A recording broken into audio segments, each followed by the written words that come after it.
So welcome to Lost River Caverns, everybody. My name is Ayla. I'm going to be your tour guide for today. So before we do head down into the cave, I'd like to go over the history of our cave and then just a few rules that we do have to follow.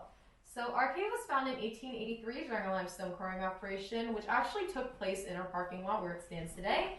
And while they were digging and blasting for that limestone, they accidentally blasted open the entrance that we see here. And soon after they found the cave, they actually ended up abandoning the property, leaving it open for anybody to go in and out of.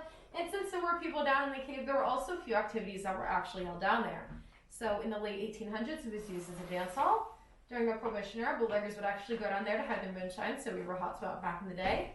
And lastly, local cultural fraternities would actually haze their pledges found in our cave. And soon after all these activities took place, a man named Irwin Gilman purchased the property in 1929, and it took him about a year to install the lights, passageways, and railings, and we were up and running for tours in 1930. So we have been giving tours for about 91 years now, and the company has actually remained in the Gilman family, so his grandchildren are my bosses today. And then right up there, we do just have a few rules. Number one, no smoking or food permitted in the cave. We don't have any cave under dinosaurs, so we like to keep it that way. Number two, don't touch any of the cave formations. So we have oils on our hands, and touching the rocks in the formations could ruin them and actually stop them from growing overall, so we definitely don't want to do that. Number three, stay with the guide on the walkways. So I'm going to be pointing out if the floors are slippery, if there's any low-hanging rocks or ceilings, so it's pretty ideal that we all stay together just to make sure everyone's safe.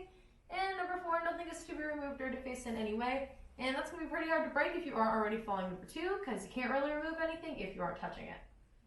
And then there is one more rule we actually don't have up there. We just ask that you guys please not take any video or audio recordings. Photos and flash are allowed though. Alright.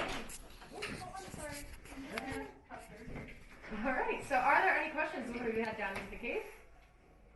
Alright, so before we do head down, I would like to point out that this is the most steep and most narrow. The music isn't actually the reason we chose this room for our chapel. It's actually this wall that we see here. And we call this wall our frozen waterfall. I like to say it looks a little bit more like melted over ice cream, but obviously it is neither of these two things. So this is the second formation on the chapel as well, and then it does kind of exit into our cave, so we will be able to get a chance to see the Lost River and where it is going to. Like white raindrops, and these are actually baby stalactites, but we also call them soda straws. And you can see these ones here don't really look like straws right now, just because they are still pretty young. We do have a few right up here that do look like straws, and we call them soda straws just because if you were to break one off, they would be hollow, and you could possibly drink from one, but of course I would not recommend. Is the restroom down there? Restrooms are on both sides of the no.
We're doing the tour of the Miners Cave.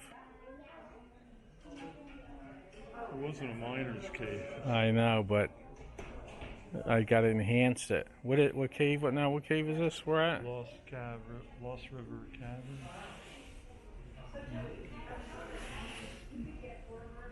Yeah, I'm so hungry. I'm gonna eat one of those fish.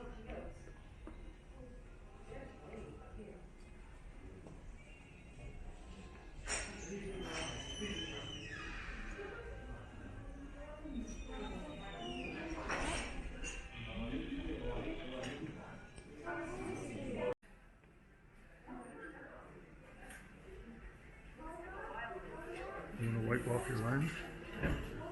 Was it dirty?